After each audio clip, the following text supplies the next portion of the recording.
Today, our objective is I will be able to write and evaluate numerical expressions in exponential form using product, quotient, power, and power of a product rule. We have already used product and quotient rules yesterday, and so we're going to incorporate that into our power and power of a product rule today. You must take notes and submit your notes to Canvas along with your assignment at the end of this lesson. All right, so if we think about 6 to the 11th to the 6th power, how would we expand this? So I could rewrite this as 6 to the 11 times 6 to the 11 6 times. Those are times. 1, 2, 3, 4, 5. Okay, and if I think of my product rule, whenever I have the same base, I add the exponents. So if I add 11 plus 11 plus 11 plus 11 plus 11 plus 11, I get 6 to the 66th power, because 11 plus 11 plus 11 plus 11 plus 11 plus 11 6 times is 66. Okay. If you notice, another thing that we could have done is take 6, the exponent out here, and multiply it by 11. Okay. And that would give me 6 times 11, which is 66. So that gives me 6 to the 66th power. So our definition in our own words would be keep base. Okay, we're always going to keep that base the same. That's never going to change. And we're going to multiply exponents.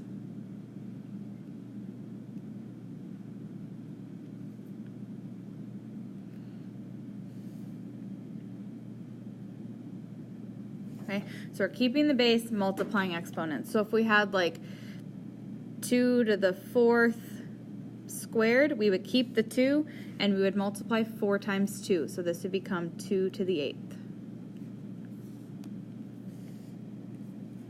Okay, or if we have 5 squared, we keep the base, which is 5, and we multiply the exponents. 2 times 2 is 4. So become 5 to the 4th. Okay, now we kind of have to think about using multiple rules. So here I see my power rule that I just taught you and quotient rule that we learned the other day. So the first thing we need to do is simplify both the top and the bottom so that we just have one number with one exponent. So the first thing I'm going to do is my power rule. So I'm going to keep the base up the top here, and I'm going to multiply the exponents. So 7 times 3 is 21. So I get 8 21sts over 8 to the 12th. From there, I keep the base and subtract the exponents, because when I divide, I subtract.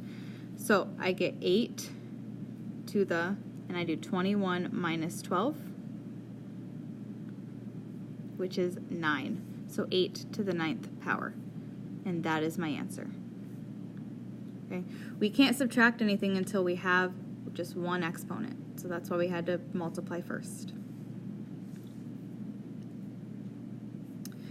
Okay, next we have another rule that kind of has to do with powers again, but now we have power of a quotient.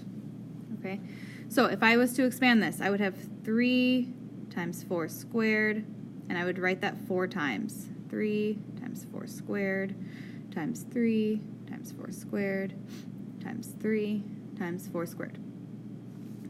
Okay, now if you remember our product rule, we have to keep the base and add the exponents.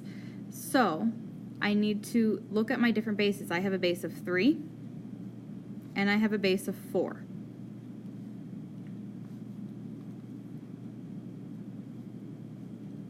Okay, so for the 3's, I need to keep the base of 3, and I need to add the exponents. So 3 doesn't have an exponent on it. That means there's to an exponent of 1. So I'm going to add the 1's here. So I'm going to keep the base 3 and add my 1's. So 1, 2, 3, 4. This becomes 3 to the 4th. Then I do the same for my 4's. I'm going to keep the 4 and add the 2's. 1, 2, 3, 4. So that becomes 4 to the 2, 4, 6, 8. Okay. Or, again, I could have taken this 4 and distributed it to each exponent, and I multiply. The exponent on the 3 is 1. 4 times 1 is 4. The exponent on the 4 is 2. 4 times 2 is 8. It would give me the same thing. So, in my own words, again, all I say is keep bases, because now we have more than one base. Keep bases, multiply exponents.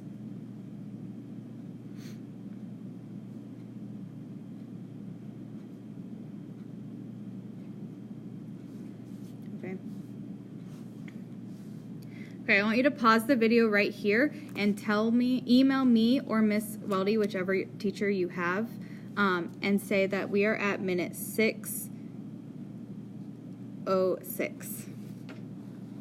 So send us an email saying, I've gotten to 6:06 in the video. And then come back to the video and keep working. Okay, so if I think about this, I'm going to keep the bases and multiply the exponents. So I'm going to take this 2 and I'm going to distribute it to each exponent. So again, the exponent on 3 is 1. So I'm going to keep 3 and multiply 1 times 2, which is 2. Then I'm going to keep 7 and multiply 2 times 2, which is 4. So 7 to the 4th. So this becomes 3 squared times 7 to the 4th. Okay, lastly, if we try one more of these, okay, there's multiple rules going on again, but the first thing I need to do is my power of a product rule. Okay, I need to simplify everything before I can use my product rule. So I'm going to keep my bases and multiply the exponents. So I'm going to keep 1 and multiply 2 times 2, which is 4. Then I'm going to keep 3 and multiply 1 times 2, which is 2, so 3 squared. Then I'm going to rewrite this because I haven't done anything with it yet, times 3 to the 5th. Okay, I have 2 of the same base, so I need to simplify those. The product rule is I keep the base and add the exponents. So I'm going to keep 1 to the 4th because there's no other 1s, and I'm going to multiply that by 3 to the 7th because 2 plus 5 is 7. So that is my answer. All right, your homework is just these 6 problems. You can do them on a separate piece of paper. You can write them in with your notes as long as I can see them. You need to upload your notes and your homework to receive full credit today, and you will be getting 15 points for this. That's 3 homework assignments worth. If you have any questions, please, please, please email me and I will help you.